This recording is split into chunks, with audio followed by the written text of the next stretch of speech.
The world ain't all sunshine and rainbows. It's a mean and nasty place, and I don't care how tough you are, it will beat you to your knees and keep you there permanently if you let it. What's up, motherfuckers? Welcome to another episode of the Inside Outers, where we are a reputable business. All right. Welcome to the podcast. My name is Danny Lloyd, and I am the man that took the I out of addict and put the Y in you.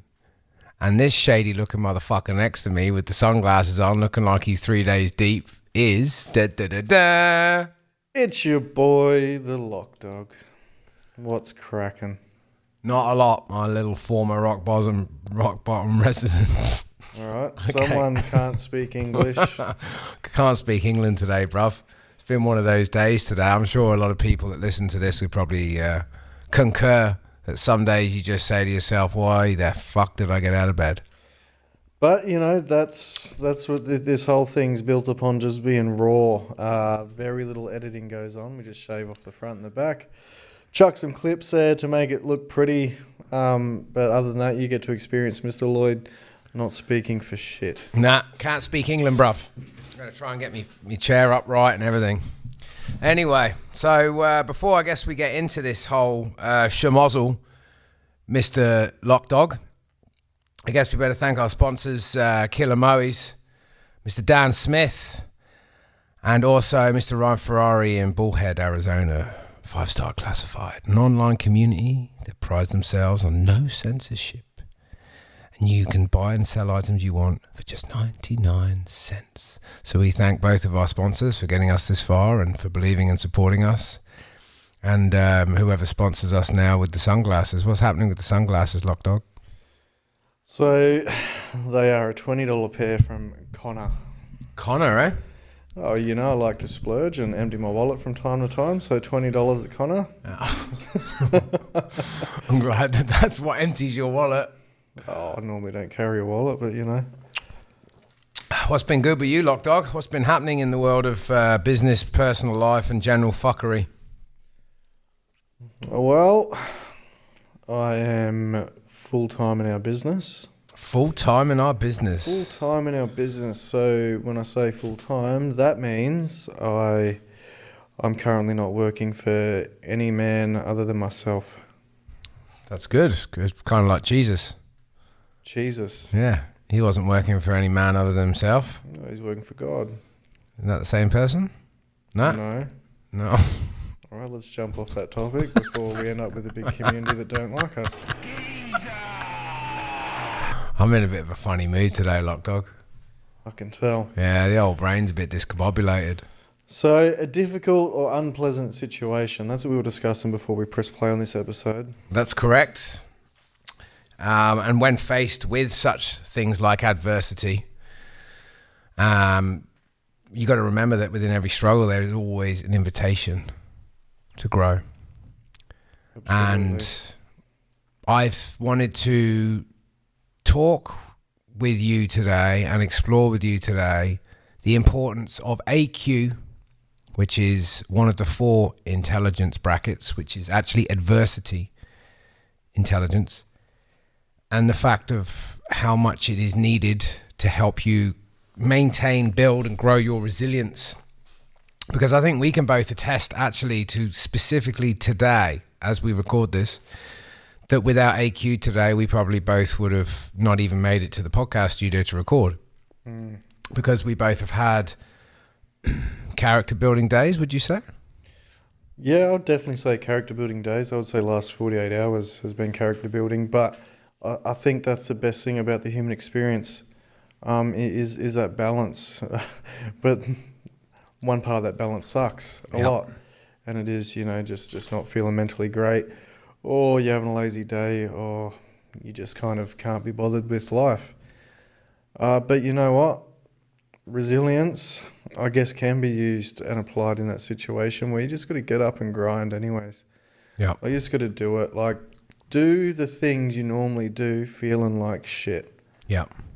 I think that's where the real growth is when you can keep showing up on the days you don't want to, even if you don't achieve much. Like, I mean, how many times have you been to the gym as one of your kind of daily quotas, daily routines, daily things you want to do? And you go there and you barely make it, and you get through the door and you basically have made a complete piss weak session, but you still went. Yeah, 100%. I think you definitely got to take stock of that and reflect and go, well, I made it to the gym. Might not have been a great session, didn't get the best pump. I don't feel great walking out of the gym. So I've gone in feeling shit, left feeling shit, but you still got there.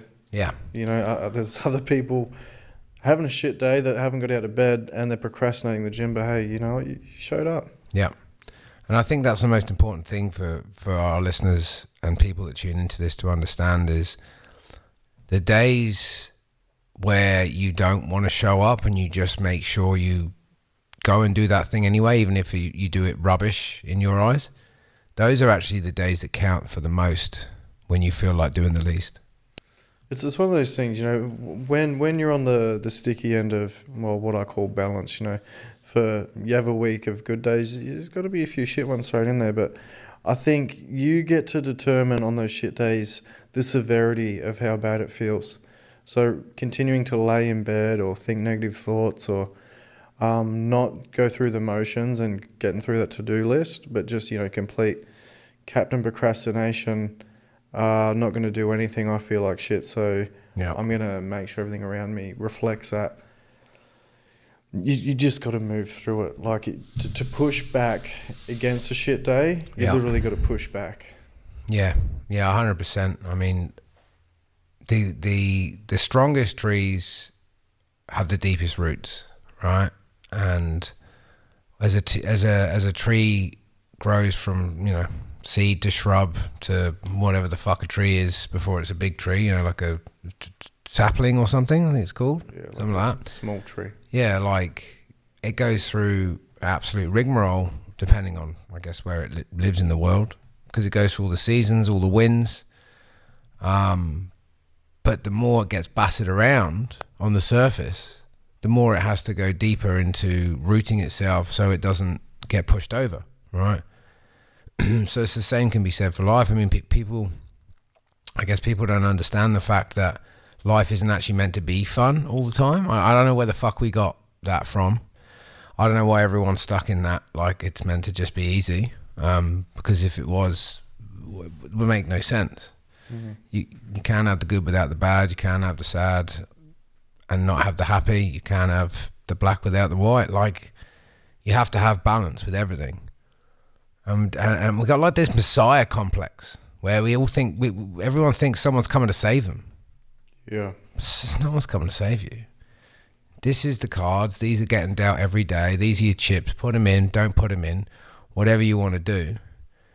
You've only got a finite time left on this planet, and everyone fucking carries on like we've got infinite time left. Yeah.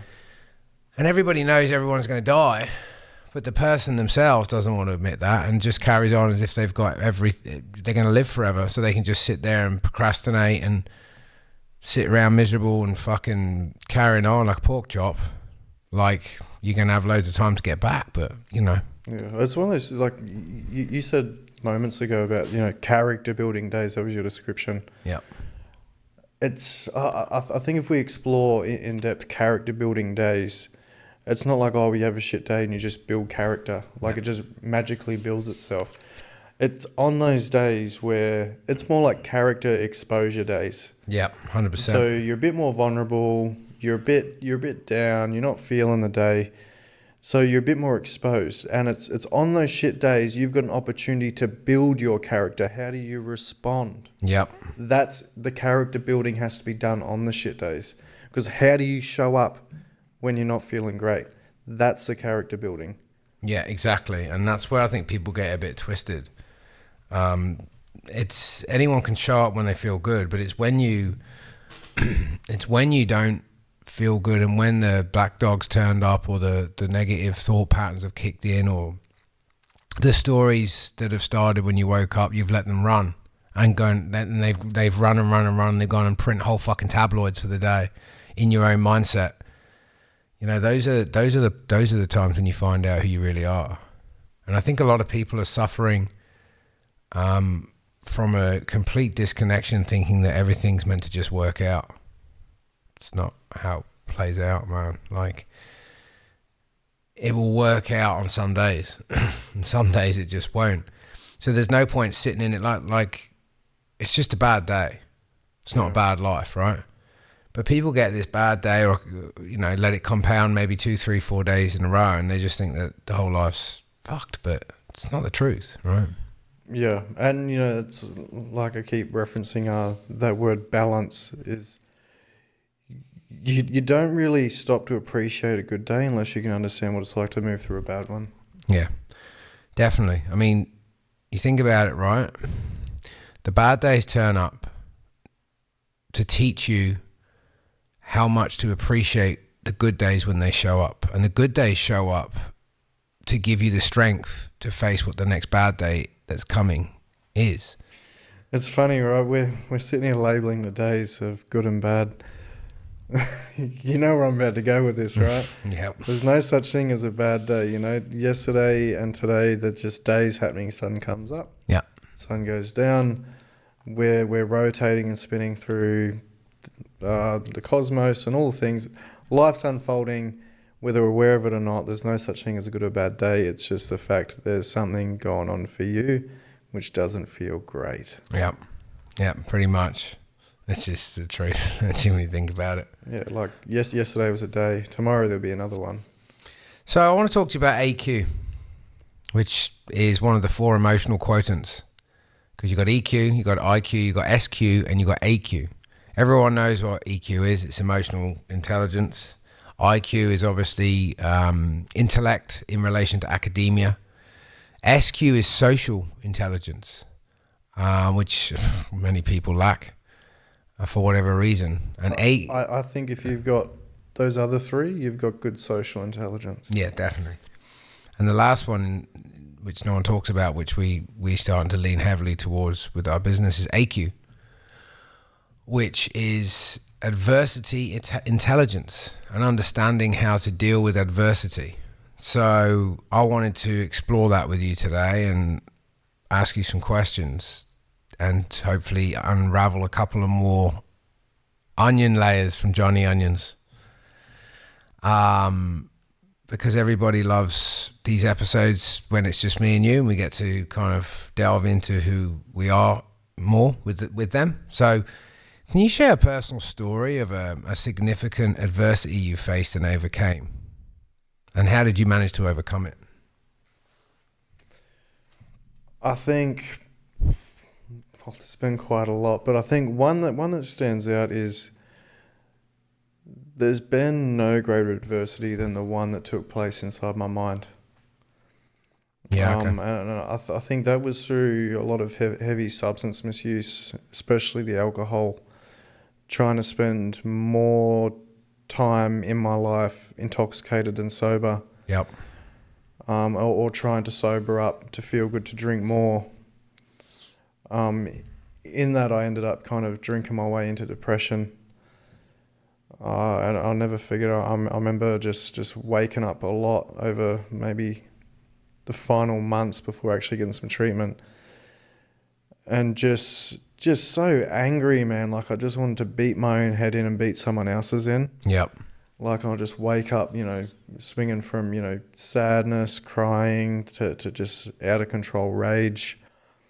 And it wasn't until I'd actually called my mother and just I was in tears. She couldn't understand me.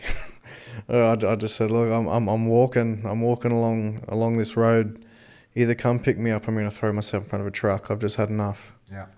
And I was going to do it. I was amazed. She got there pretty quick. And kind of a lot of after that's kind of a blur. I remember, she kind of just rushed me down to the hospital and sit in front of the doctors and the questionnaires and the bullshit. But it was a pretty adverse time where I didn't realise just how deep down a dark hole I was until after, I think it was like 4 to 6 weeks it takes for the medication to kick in, the antidepressants, for me just to feel a little bit happy again.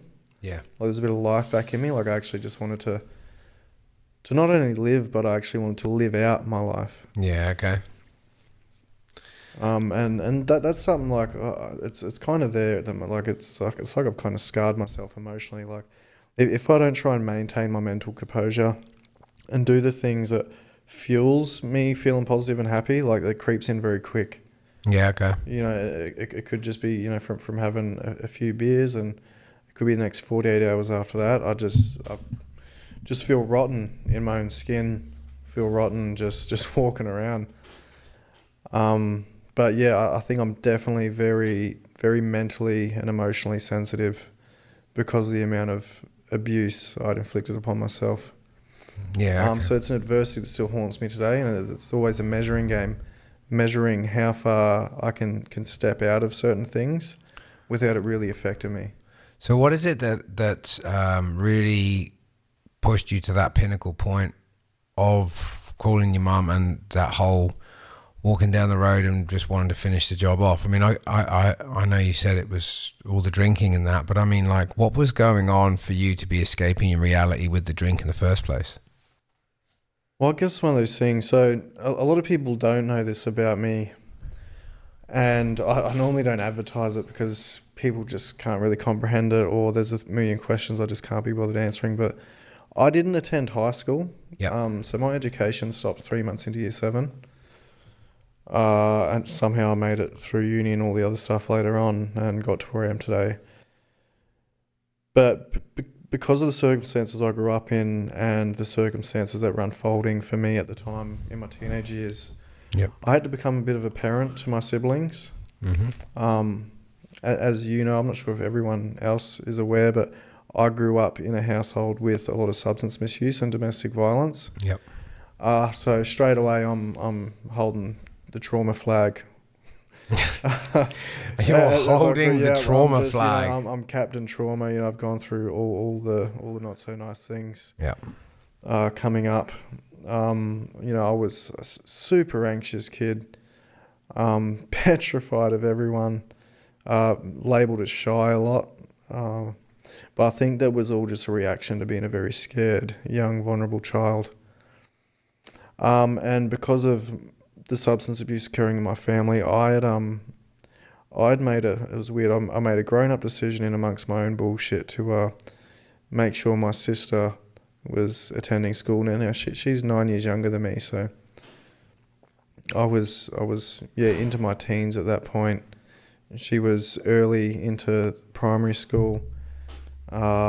Mum's kind of struggling with her own mental health. She'd been through a lot. She's good today though, so Yep. thank the universe for that.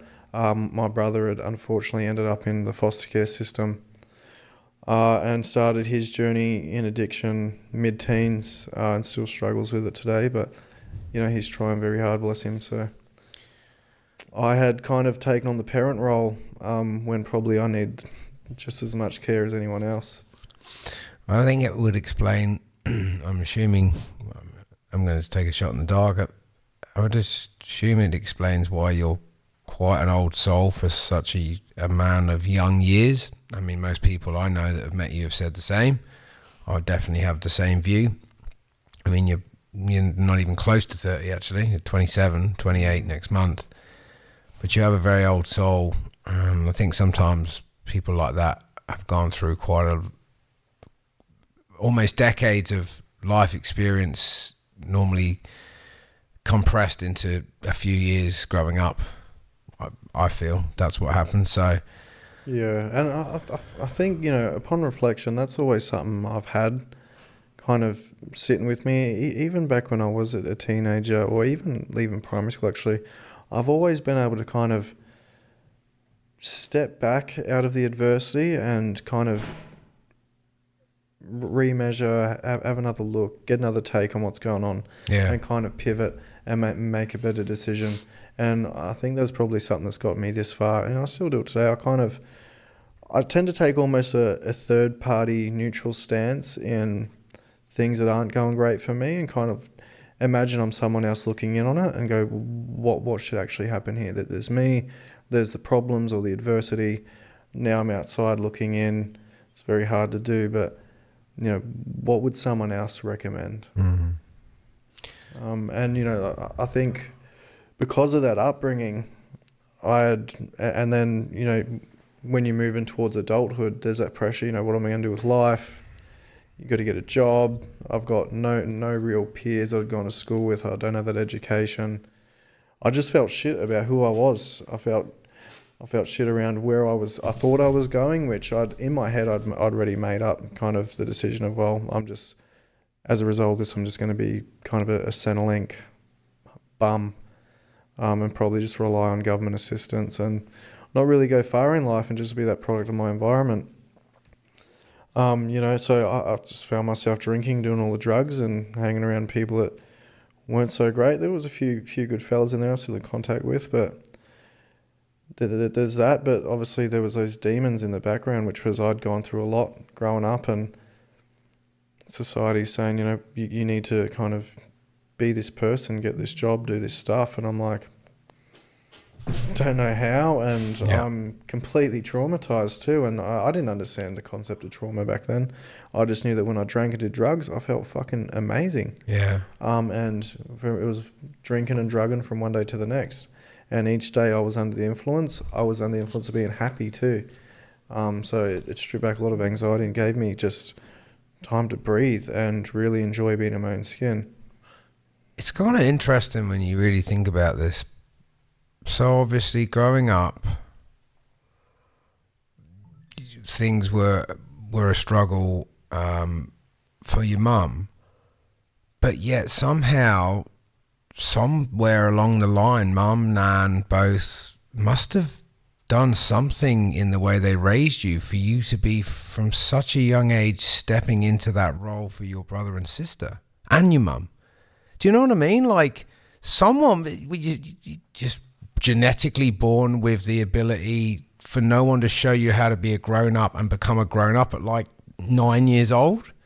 Do you know what I mean? Like someone must have done something right along the way during the chaotic years of your upbringing to have gifted you the knowledge and emotional intelligence to step forward like that and protect your family, including your mum, and raise your siblings.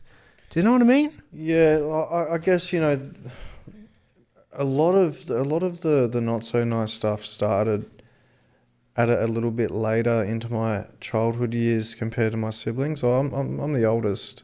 Yeah. And I think with my understanding of trauma, normally the younger you are, the more affected you can be, and that can also depend on what's happening when we talk about trauma and the event itself. But you know, I think because I was older, I would escape a lot, and I had some really good friends I could go to. Okay.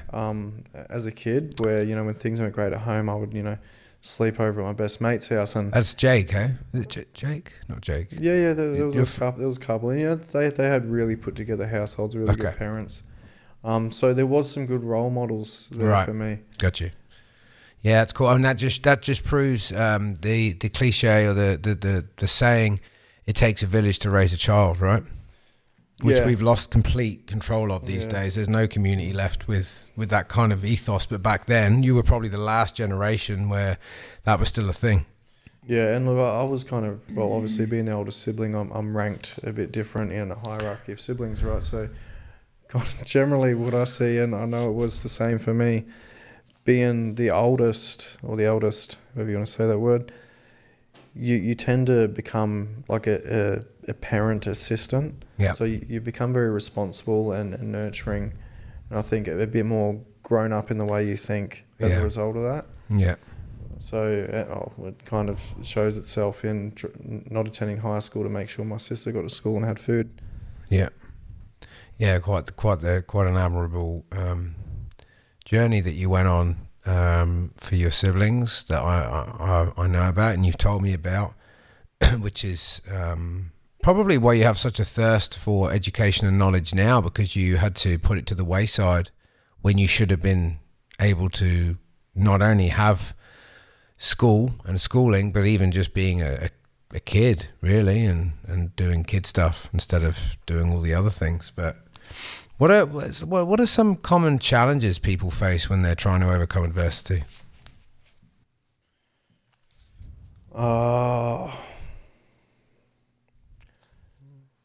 Look, I think it's super individual to whatever the person's going through. Mm-hmm. Adversity. It could be a serious car accident, or it could be, dealing with an abusive, drunken father. Yep. It's totally in the eye of the beholder. But I think probably one of the challenges for myself is recognizing how to work through it and fix it, how to grow from it. Yep. That's probably the biggest challenge. Sometimes we let, say, a not so great upbringing define and dictate who we are later on in life, and we start running these stories, or we let the harsh critical words of a teacher define us not achieving to the best of our ability when we go through a certain job or get on a career path. And that imposter kicks in, and you feel like you're not enough because you were told you weren't enough, or you were violently abused as a child and no one helped you move through that. So you might have sat in your room in tears, in pain, and made up these own little stories that you live behind as an adult, like a 4-year-old beaten a bit too hard on the bum. Yep. And thrown in the room for a timeout for 10 minutes. 10 minutes to a 4-year-old can be a long time. And I think the stories a 4-year-old could run, if mum or dad just smacked you, and it's like, well, my life depends on that relationship, and they're getting physical with me. It's violence. It's definitely not a show of love. So you start to go, oh, maybe I'm not good enough. Maybe I'm unlovable. Yeah. I could die here. 10 minutes feels like 10 years. So there's a lot of chaos goes on, and we start to form these beliefs. Yeah, and they stick in there quite rigidly. Once they've had the stories run long enough, when you're sitting in the cot or the corner, being told you're the bad person, and unfortunately, people become a prisoner of their past when really it was just a lesson, not a life sentence. 100%. A good example of that is I'll use one from the counselling room. Not feeling like you're enough, or not feeling like you have any control over anything, and that was just a result of criticism through upbringing, and then being criticised later on in life, but then also like mirroring that in themselves. And then they become critical themselves. I'm not good enough because I can never do a good enough job. That's what people tell me. Or what I do is never right. So they're preempting what's going to happen, before they even rock up, say, to work, or they go home to the family. It's, I'm just going to rock up, I'm not going to be good enough because I can't get anything right. So they're also running that same story, and they're reinforcing it. And it comes back to, just being criticised a bit as a kid. Mm. But, those words we say to children can be so harsh. Yeah, I mean, words are weapons, man. People don't understand that. You got to be very careful with what you say, when you say it, how you say it, to who you say it with, because a lot of people are very fragile these days, unfortunately, and I don't think it's talked about enough. But I think that the real pandemic crisis is only just beginning to unfold. I think we are in the midst of just the beginning of an extremely overpowering mental health crisis that I don't actually think this world will have seen in our lifetime. Yeah. I think that the thing happened, right? The thing in 2020, the thing happened, and we went through all the rigmarole for whatever it was, 18 months-ish, and then another 12 trying to kind of live the new normal or whatever. But everyone just stopped thinking about it and moved on, kind of. But actually, you look around now, people are really not good. People aren't coping at all. And this is just beginning. It's just the beginning. People are not coping. And most people that aren't coping are watching too much online material that make them think even more that they're not coping, or that they should be here or they should be there. The absolute saturation online of affiliate marketing and all of these different products that you can leverage and make this whole laptop lifestyle and whatever, which I'm sure they work, but everybody gets flooded with them to the point that they go, well, why aren't I doing that? My life must be shit. I don't have a purpose, blah, blah, blah. And you compound that with basically, I think people watch social media more than they watch television now. Yeah. And they're watching stuff from influencers who are fucking idiots, pumping products and strategies that they're being paid to do, and they don't even believe it in themselves. Yeah. And I just think that everybody's just absolutely overwhelmed with information.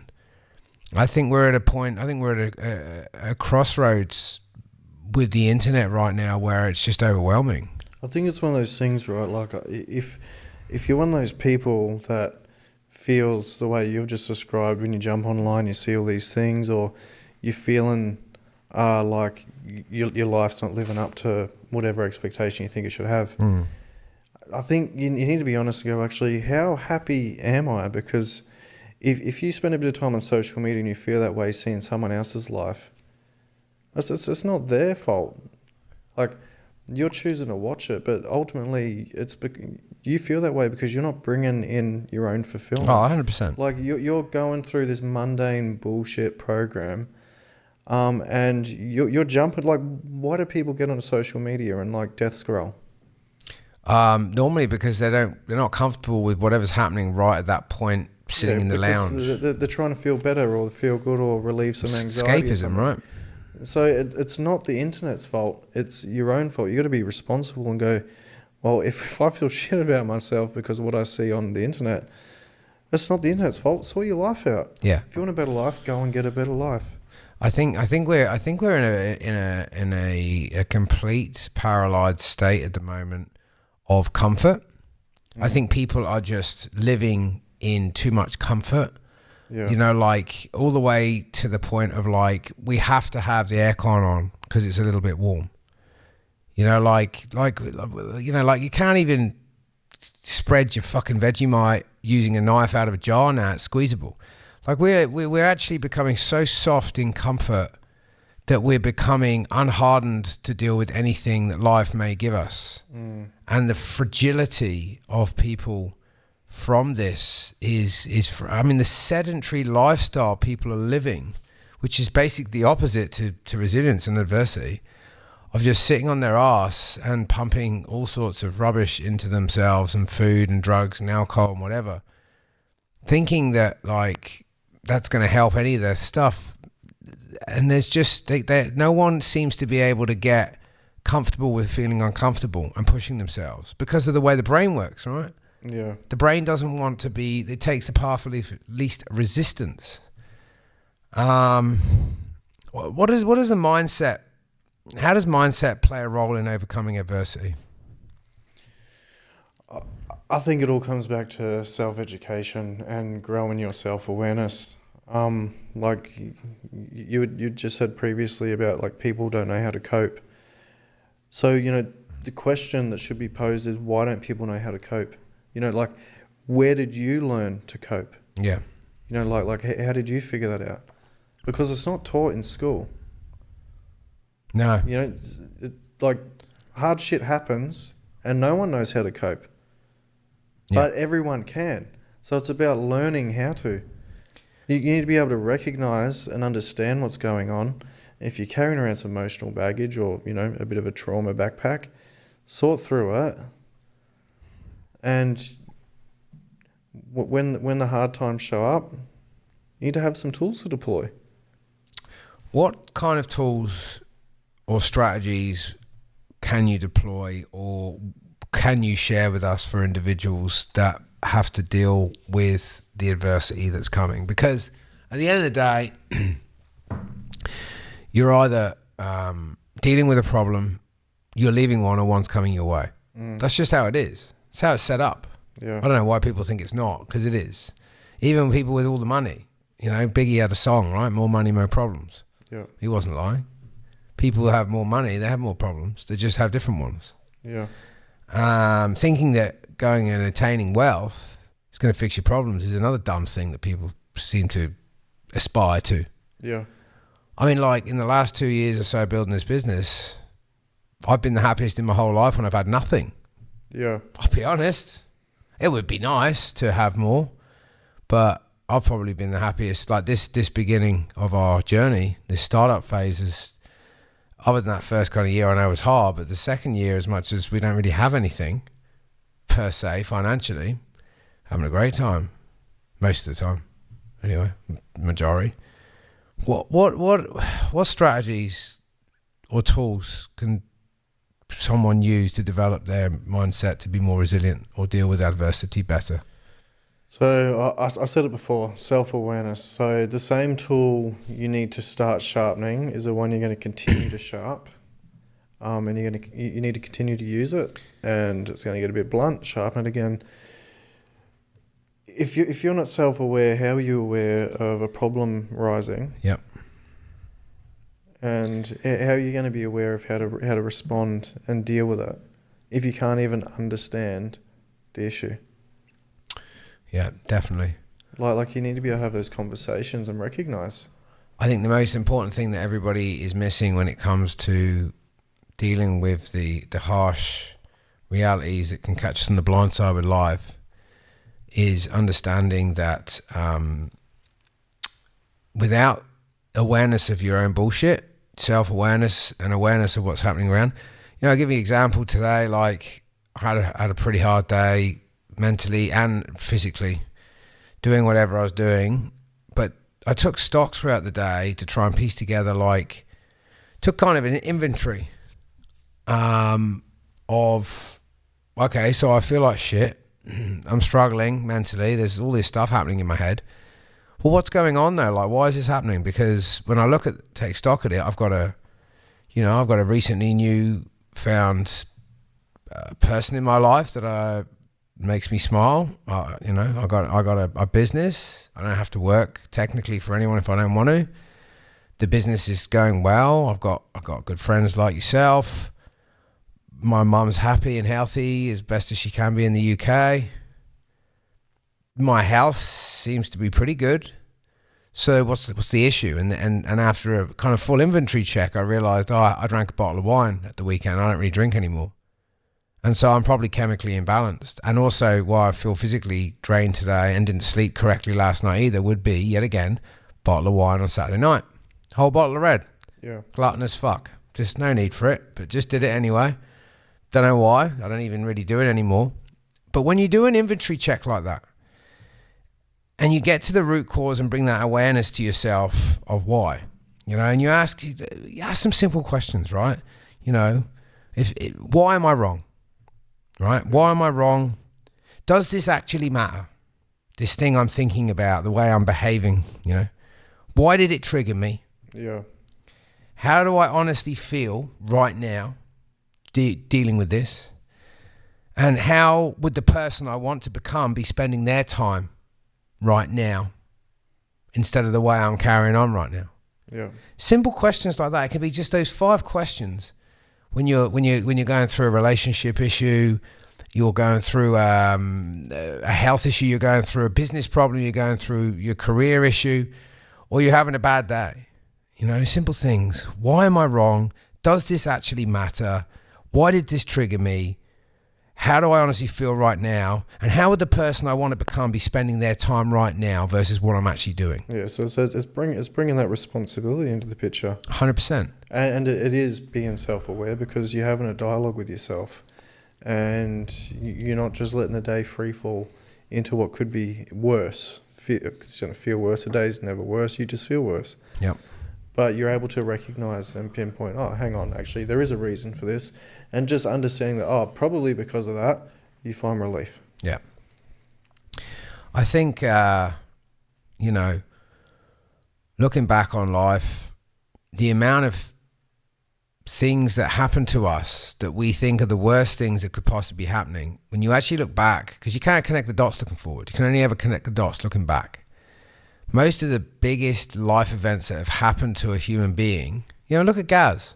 Look at TikTok Gary when he came on, right? Look at the shit that he's been through and the places he's been to. But on reflection now, look what it's done for him to build himself and life he now deserves. I mean, I don't know how the fuck he survived. I don't know how he managed to make it through and stay alive, but he did. Now he's building a life that he wants to live inside of. So, you know, what I would say to anyone that's going through adversity or challenging times or thinks they're lacking resilience of how you can find that strength to keep going is you haven't come this far to only come this far. Whatever you've been doing up to this point in your life to be where you're at right now dealing with this issue is obviously been working because you're still here. Yeah. But people just go into this freefall. Oh, that's it. It's over. Everything's gone. It's fucked. What are you talking about? Is this the worst thing that's ever happened to you? Like, let's look back and reflect for a minute. This incident you're in right now versus the worst thing that's ever happened to you in your life. And then do a comparative. Yeah. Contrast it, right? There's this, and then there's that. Like, I'll give you an example. I went out on the streets for a week, homeless, slept rough.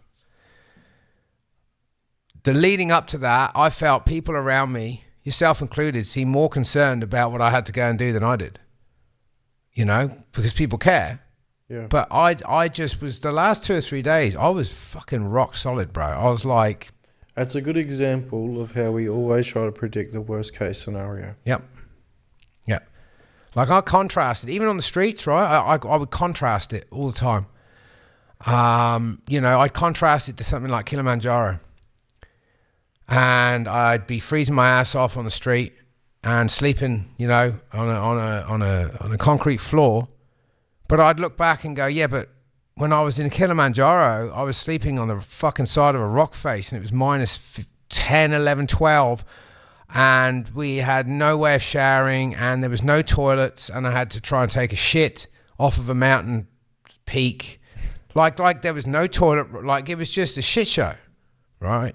Yeah. Whereas here I am and it's like 4 degrees and realistically I'm living around other people and I can get lost and need to get helicoptered out there or possibly die. I'm in a city.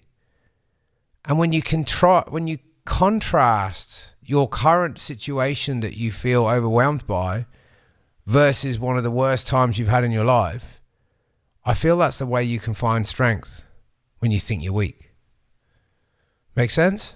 Yeah. Contrasting, I think, is the biggest thing that will get you through the hardest times and make them feel easier. Yeah. There's always a way you can contrast anything, even your mental health, right? Like, you could look at today, and I know it's been really running for a couple of days now for you. So since yesterday morning at like 5 a.m. when you were meant to go to the gym, it's been running pretty much for 2 days, this program you've been battling. Still got to the gym. But when you contrast it and go, but then take yourself back to that moment you said at the start of this podcast, when you had to call your mum up and you just wanted to end it, that's how you contrast. Yeah. So today and yesterday you can get out of because it can't be as bad as that. Yeah. And you contrast frame it. Yeah. What role does support from others play in overcoming adversity? And how can people build a strong support system? I definitely think that the role others play, it can be crucial, you know, because sometimes when you're going through a difficult time, you tend to feel quite isolated in it. But to know that there's people in your corner backing you up, it can change a lot. You know, like there'd be nothing worse than kind of standing there feeling like you only got one leg and nothing to lean on. Yeah. You know, you could fall at any moment. So to know there's some support under you changes everything. What was the rest of that question? So how can people build a strong support system? Let's just say they don't have anyone. How can they build one? Therapy, brother. Therapy? If you want to learn a lot about yourself and a current situation you're going through, I would recommend utilize a counselling service, or find a new community. Yep. Yeah, there's plenty of them online. Let's be honest. There's plenty of communities, Facebook groups, influencers. I mean, you know, the likes of TikTok Gary, Danny Shannon, Glenn Fisher. Drew Gelder. They've all got communities technically that follow them. Yeah, where they can feel like they're home. I definitely think, you know, everyone has someone, but depending on where you are mentally and whatever it is you're going through, we like to think we're alone. Yeah. We really play into that being a lone victim. Yeah. Not to say that in a bad way, but we do, like, especially when we get depressed, we could have 1,000 people that love us, but we feel like we're the only ones kind of in our lives. There's no one else there. Yeah, it's a bit like it's a bit of a martyrdom complex, really. Yeah, because you start running these stories like, oh, no one loves me, oh, I don't want to be here anymore, blah blah blah. But the facts are, your mum told you 3 hours ago she loved you. Yeah. You know, we conveniently forgot yeah. that though, eh? So harnessing AQ, adversity intelligence, I think it's something within reason that has to be self-taught for the bigger part. Would you agree? And then I think that's when you probably bring in a coach, mentor, or someone of that ilk in to then drag that out of you when you're feeling sorry for yourself. Yeah, definitely. So like a coach, mentor, or like I said, you know, good partner. If you can find a good counsellor or a psych, use them too, because there's no one more neutral than that, and they're going to give you some really insightful stuff. Yeah, if you've got a good partner, or, you know, there's a lot of people that have woke friends, or you want to read some woke books, go read that. But make sure it's in alignment with you and your situation. Don't start reading shit about astrophysics and manifestation breeds fluffy unicorns when your problem is actually your cupcake shop's going under. Yeah. Because that makes no sense. I think as well, people disregard the importance and power of social groups. Maybe they be sports, cards, all sorts of different hobbies, activities. They don't just have to be recovery groups and stuff like that, you know. Get involved in something if you feel like you don't have anyone or you need a support network. Everybody's got something that they loved to do when they were younger and they lost track of their hobby or their passion through drugs, alcohol, girls, boys, or whatever. Yeah. Fucking horses, animals, whatever it is. Everyone had something they're into. And the majority of us from about 14, when we think we're just so fucking cool, stop doing the thing we were passionate about most, right? So I think if you want to build your AQ, you need good people around you to help you build that and to feel like through adversity you've got at least one or two good people to turn to. And if you're going to sit there and say, well, I don't have anyone. Okay, cool. So get off your fucking ass and go and join a group of people that do a similar interest that you know you want to do. Yes, it's going to be hard. Yes, it's going to be confronting because you've got to go and attend as the newbie and all the things. But yeah, the whole point of this episode is to give you tools to try. It's really good though, because you've kind of said kind of little different pieces of different things. And like I said earlier in the part, adversity is always going to be different. Like how I said about, you know, the car accident versus a mental health crisis. You know, I think you need to work out what you're going through versus what needs to match up with it. Yeah. So if you're currently in a situation feeling lonely, you're probably going to want to look for the opposite. You know, if you're feeling alone, go and connect. Yep, because exactly. That's the message there. Action cures fear. Yeah. So you want to look for what's appropriate in your situation, because for everyone it's always different. Yep. And there's always going to be a different problem that pops up. How can individuals turn their adversities into opportunities for personal growth and transformation? All right, so I'm going to give you my secret to probably how I continue to grow. So when I'm met with a problem or I'm going through that adversity, get fucking curious. Yep. Get curious, learn about the problem. You know, a problem disappears pretty quickly when you start to learn about it, because you're finding solutions. Yeah. Honestly, I don't know any other way that I've really established good growth other than that. It's like, all right, here's a problem. What do I need to learn about this? Yeah, definitely. I mean, I just think that, you know, opportunities in life have just been extremely well hidden as problems. Every problem that comes into your life has been given to you as a gift to take on, head on, grow your AQ, using your EQ and IQ, and to get out of the resilience problem you're in, use your SQ to build your community and realize that everything that's been given to you doesn't have to be called a problem if you see it as an opportunity. Yeah. But the minute you label it, you know, you would have heard this in the years you've known me. Even today, I had a character building day. I want to tell you I had a shit day. Yeah. But the majority of time when I've come home looking forlorn to you, I've always said, yeah, it was a character building day today.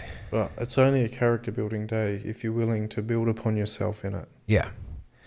And I think that there is tens of thousands, if not millions of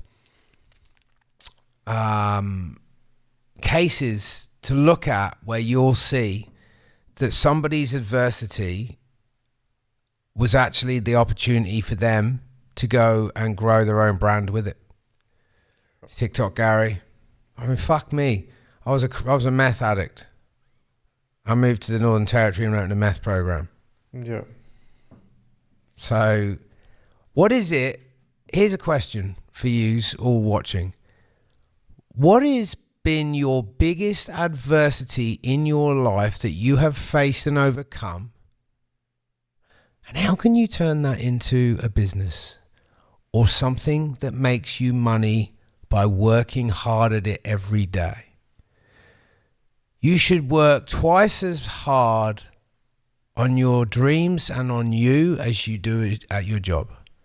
So what is it that you have faced in your life that's been your biggest adversity that you could now turn into something that makes you money and you could live inside of on purpose through lived experience?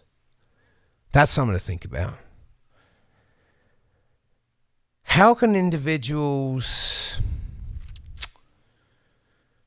Oh, actually, no. Are there any inspiring examples you can share of people who turn their adversities into success stories outside of, obviously, people I've just named, such as Gary? Oh. Look, there's probably heaps. What about... You'll probably find most people that are successful have gone through shit. Yeah. What about your man, Tony?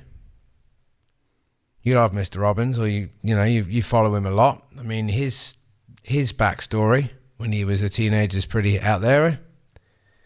With his mum, Tony Robbins, his mum was a drug addict and alcoholic. A massively dysfunctional family, right? Is that right? No, I think he had like a lot of family stuff that went on. Not so nice stepdads in the picture and stuff. All right, okay.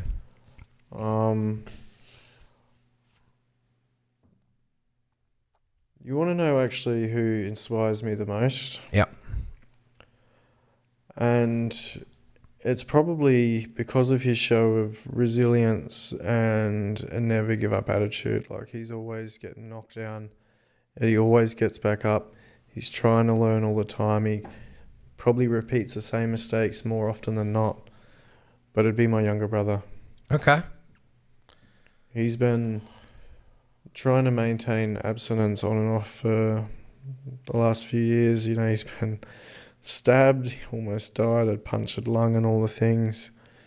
He manages to find shitty relationships along the way and always the wrong crowd. And, you know, he applies for jobs, shows up, doesn't work out because, he's got PTSD and all the things and he just can't cope. But he keeps trying. It's like at the moment it feels like every few months I get a phone call and he's back up on his feet again. He's given another red hot crack. Yep. That inspires me a lot. Okay. That inspires me so much because he's someone that isn't where he wants to be, but he won't quit on trying to get there. Yeah, okay. I like that. What is adversity to you? What is it? Like it's a word, but what does it mean to you? Adversity is just hardship. It's just difficult times. It's going through those difficult times and hardship. Look, it could just be a breakup. It could be a failed marriage. Could be, or not a failed marriage, but just one that didn't work. Could be a breakup. Could be loss. Well, it could be a car accident. You might lose your leg. Yeah, it's just those difficult times that are really hard to move through, and generally it's like there's no end to the tunnel. Yeah, okay. Yeah, it's definitely something that has a lot of power to it as a word, adversity. It's not got anything negative attached to it or positive. It's a strong word when you say it, right? All right, well, we'll add a couple more questions to round this out and we'll call it a day. But imagine that you've achieved your goals, the goals you have, whatever they may be. Imagine you've achieved them. What changes did you make for that to happen?